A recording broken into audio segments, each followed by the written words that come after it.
Boyfriend बनावे, जहर जैसे व्यसन करे, गंदे आचरण करे, भगवान पर श्रद्धा करे तो नरक जाओ, दुर्गति भोगो। अगरबत्ती लगाने से हमारा प्रारब्ध बदल जाएगा? इतनी बड़ी तपस्या है, पाप किए हो तूफान जैसा, पहाड़ जैसा, और अगरबत्ती के धुआं से पहाड़ उड़ाना चाहती है, उड़ जाएगा क्या? पाप करते समय सोचते हैं भ्रूण हत्या, गर्भ हत्या, बलात्कार, चोरी चोरी, नाना प्रकार के पाप करोगे, जब वो फलीभूत होंगे तब श्रद्धा करो भगवान पे, अश्रद्धा करो, भोगना पड़ेगा तुम्हें। अगरबत्ती लगाओ चाहे धूप बत्ती लगाओ, अवश्य में भोक्तव्यम कृतम कर्म शुभाशुभम। समझ में आ रहा है ना? यह इतना भजन करो कि अपने प्रारब्ध को विध्वंस कर दो, तब देखो। महाराज जी, जब हम लोग पूरी ईमानदारी से अपने काम, अपने रिश्तों को निभाते हैं, उस मेहनत का फल नहीं मिलता, फिर भी हम पूजा पाठ करते हैं पूरे दिल से, बट महाराज जी कभी कभी विश्वास आप हमें बताओ, अभी खेती बोओगे तो आज ही रोटी दाल उसकी पालोगे क्या? किसका प्रश्न है? अभी खेती बोओगे, गेहूं बोओगे तो आज ही रोटी बना लोगे क्या उसकी? कितनी पूजा पाठ करते हो, कितना जप करते हो, कितना ध्यान करते हो, लेकिन पीछे जन्मों के जो किए हुए पाप कर्म है, उनका जो बनकर प्रारब्ध है, उसको कौन भोगेगा? पीछे की फसल अभी खाओ और अभी की फसल आगे मिलेगी। संत महात्माओं की तुलना में तुम कितना भजन करते हो? तुम्हारे पास तो और भी कर्तव्य कर्म है, और भी व्यवहार है। हमारे पास तो एक ही कर्तव्य कर्म है, केवल भजन। तो हमें भोगना पड़ रहा है, तो तुम्हें भोगना नहीं पड़ेगा। अगरबत्ती धूप बत्ती लगाती हो, इससे तुम्हें भगवान में अश्रद्धा हो जाती है, तो भगवान को नौकर समझा है क्या? फिर अश्रद्धा क्यों? अश्रद्धा शब्द क्यों? अश्रद्धा नहीं है, पर मेरा प्रश्न ये है कि जो आने वाली युवा पीढ़ी है, जो बच्चे हैं, जो देखते हैं, तो उनका विश्वास। हाँ, आने वाली युवा पीढ़ी गर्लफ्रेंड बनावे, बॉयफ्रेंड बनावे, जहर जैसे व्यसन करे, गंदे आचरण करे, भगवान पर श्रद्धा करे तो नरक जाओ, दुर्गति भोगो।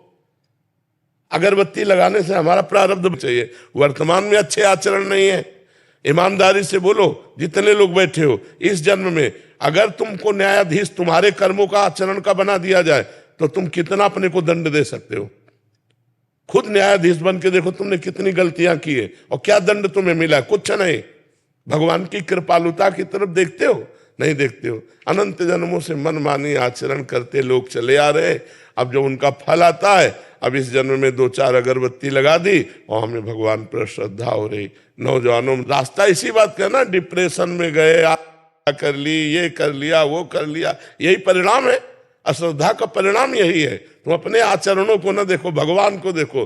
तुम चाहो कि हमें खूब पाप कर्म करे और इसके बाद जो है हमें भगवान आकर गले लगा लें, ऐसा होगा क्या? महाराज जी, ये प्रश्न इन्हीं का नहीं है। ये क्या आजकल क्या हो गया महाराज जी, अनुष्ठान, नाम जप और कोई भी साधना नहीं है, बट जैसे मंदिर गए, मेरा पास हो जाओ, हे प्रभु पास हो जाऊं, पास नहीं हुए तो भगवान ने पास नहीं किया। पढ़ाई मत करो भगवान पास कर दे। मैंने मांगा कि मेरा बच्चा ठीक हो जाए, ठीक नहीं हुआ तो अश्रद्धा हो गई भगवान से। क्या फर्क पड़ता है? आकाश के ऊपर थूको, कोई फर्क पड़ता है क्या?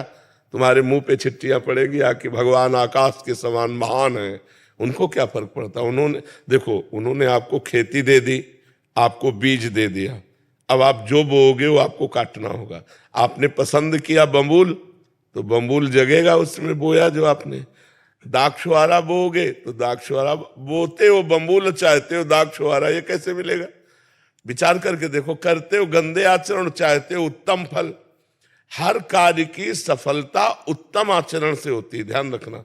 अगर आपका पूर्व प्रारब्ध बिगड़ा हुआ है, इस समय उत्तम आचरण करने पर भी आपकी हार होगी, क्योंकि वो पूर्व का पाप आपको परास्त करेगा।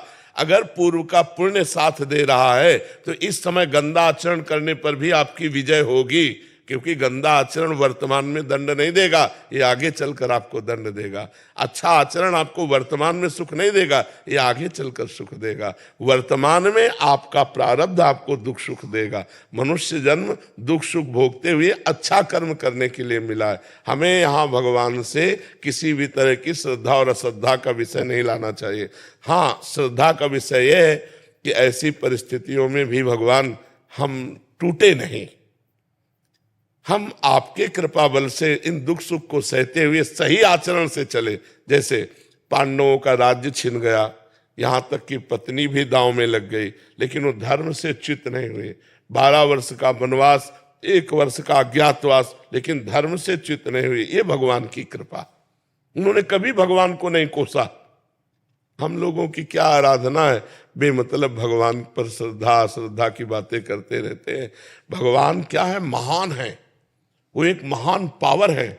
आप अब देखो, बिजली को गाली दो, कनेक्शन सही हो ना, आपके बोर्ड में बिजली आ रही है, आपने 2 तार ऐसे लगाए और वो कनेक्शन सही नहीं हुआ, अब ऑन ऑफ करते रहो, बल्ब सही है, तार भी सही है, प्लग भी सही है, बोर्ड में बिजली है, लेकिन वो ऑन नहीं होगी, जलेगी नहीं। क्यों? कनेक्शन सही नहीं। वो पावर है, परमात्मा पावर है, उससे सही कनेक्शन करो, सही आचरणों के द्वारा, पवित्र भोजन, पवित्र आचरण, पवित्र विचार, पवित्र नाम जप करते हुए, तो देखो आपके अंदर पावर आ जाएगा। बड़े से बड़े दुख को मुस्कुराकर सहोगे और जय बोलोगे, अश्रद्धा नहीं होगी, जय बोलोगे। देखो ठाकुर हरिदास जी चैतन्य महाप्रभु के परिकर में हरे कृष्ण 3 लाख नाम जप करते हैं। यवन बादशाह को काजियों ने भर दिया तो उनको बंदी बना लिया गया और कहा गया कि आप यवन कुल में जन्मे हो, तो उनको सजा दी गई 22 बाजारों में कोड़े मार मार करके उनको मृत्यु दंड। कोड़ा जब लगता तो कहते हरि बोल, हरि बोल, जय हो प्रभु आपकी। यह भक्ति, यह भक्ति, हरे कृष्ण बोल रहे हैं, भगवान का नाम, ये कोई अपराध है? और दंड उसका क्या है? 22 बाजारों में मार कोड़े मृत्यु दंड। लेकिन हरि बोल, जब जल्लाद कहते हरि बोल कहता है तो मुस्कुरा देते, तूने भी हरि बोल कहा ना, तेरा भी कल्याण हो जाएगा। जो वास्तविक भगवान के पावर से जुड़ गए हैं, देखो देखो ये है पावर। प्रहलाद जी को आग में रखा जा रहा है, जय श्री हरि। यहाँ हमारी क्या है, हमारी छोटी सी बात नहीं बनी, हमारे कर्म के अनुसार तो हम भगवान पर श्रद्धा कर ले। ये नौजवानों की आज जो बुद्धि बिगड़ रही ना, ये अश्रद्धा के कारण ही तो बिगड़ रही। अगर वो श्रद्धा करके माता पिता के चरण छूते, श्रद्धा करके अध्यात्म को स्वीकार करते, तो ना तो व्यभिचार में जाते, ना व्यसन में जाते, अपनी पढ़ाई को पढ़ते, अपने कर्तव्य को पूरा करते, अच्छे नंबर लाते। भाई अपने चैप्टर में बुद्धि तभी लगेगी जब हमारी बुद्धि शुद्ध होगी, एकाग्र होगी। अब व्यभिचारी की बुद्धि शुद्ध होगी क्या? अपवित्र बुद्धि। व्यभिचारी की बुद्धि एकाग्र होगी क्या? नहीं, चंचल बुद्धि। व्यभिचारी की बुद्धि व्यसन रहित होगी क्या? नहीं, नशेबाज। तो नशेबाज, व्यभिचारी और चंचल बुद्धि वाला किसी भी चैप्टर को कंठस्थ नहीं कर सकता, किसी भी विषय में सफल नहीं हो सकता। ये लोग कैसी बातें करते हैं, भगवान पर श्रद्धा नहीं, ऐसे नहीं चला जाता। ब्रह्मचर्य से रहो, पवित्र आचरण करो, पवित्र भोजन करो, एकाग्रता पूर्वक पढ़ाई पढ़ो, हर विषय में पास हो जाओगे, हर विषय में पास हो जाओगे। तुम्हारे ग्रंथ तो इतने इतने, हमारे ग्रंथ तो इतने मोटे मोटे हैं, और सूक्ष्म विषय है, तुम्हारा तो स्थूल विषय है। यही राष्ट्र का विषय होगा, विश्व का विषय होगा, हमारा विश्वात्मा का विषय है, विश्व से अलग विषय है। ये विश्व में जो दिखाई दे रहा है उससे अलग विषय है, हमारा सूक्ष्म विषय है, उसको पढ़ना है। अब ब्रह्मचर्य नहीं रहोगे तो बुद्धि शुद्ध नहीं रहेगी, आहार गलत करोगे बुद्धि से। अब आजकल के नए नए बच्चे वो क्या कहते हैं, वो जो सेमई जैसा होता है, हाँ लूडन, ये हार रह गए हैं, नहीं रह गए। 1 किलो मठा और 4 रोटी और उसमें हरी धनिया का नमक मिला खाओ, दंड बैठक मारे तो समझ में आवे नहीं। अब इतनी सी चाय पी लिए और ये चाउमीन वाउमीन खा करके गुजारा कर रहे और अपने को स्वस्थ रखना चाहते हो। अरे नहीं, 100-200 ग्राम घी जाए, पचे शरीर में, लीटर 2 लीटर शुद्ध दूध जाए, दंड बैठक मारो, 2-4 किलोमीटर दौड़ो, पवित्र आचरण करो। अभी देखो नौजवानों की बुद्धि तेज सब बढ़ जाए। अब इधर उधर का गंदा भोजन पाओगे, दूसरे का मांस खाने से चर्बी बढ़ सकती है, आत्मबल नहीं। पवित्र आहार करोगे तो माना तुम्हारी चर्बी नहीं रहेगी, लेकिन आत्मबल बढ़ेगा, तुम्हारी बुद्धि बढ़ेगी, तुम प्रखर बुद्धिमान होगे। इसलिए दोष भगवान को न दो, अपने को सुधारना है, उनसे कृपा मनाओ कि हमारी बुद्धि शुद्ध हो जाए और आप में कभी अश्रद्धा न हो। कितने करुणा में भगवान है, क्या बिगाड़ा है आपको? आप विचार करके देखो, आपका शरीर भगवान ने आपको दिया, बुद्धि भगवान ने दी, सब कुछ भगवान ने दिया, आपसे लिया क्या? फिर अश्रद्धा किस बात की? तुम्हारी क्या है? एक रोम भी तो तुमने नहीं बनाया, मेरे भगवान ने बनाकर तुमको इतना सुंदर शरीर दिया, फिर तुम भगवान से अश्रद्धा क्यों कर रहे हो? भगवान ने तुम्हें पृथ्वी दी, वायु दिया, अग्नि दिया, तेज दिया, सब कुछ दिया है, क्या भगवान की अश्रद्धा करने का विषय बनता है? आप अपने आचरण शुद्ध न करो, सब कुछ भगवान का दिया आपके पास है। भगवान ने कभी कहा कि ये मेरा है?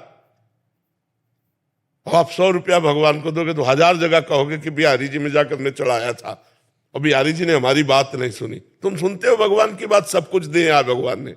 गीता जी में भगवान कहते, भागवत जी में कहते, तुम एक भगवान की बात न मानो तो तुम्हारी भगवान कैसे बात मान लेंगे? अभी भगवान की बात मानो, तुम्हारी बात भगवान मान लेंगे। बड़े बुरे से बुरे कर्म का भी तुम्हें दंड नहीं मिलेगा। अहम त्वं सर्व पापेभ्यो मोक्षयिष्यामि मा शुचा। तो बहुत समझना पड़ेगा, अध्यात्म को समझना पड़ेगा। जैसा बोओगे वैसा काटना पड़ेगा।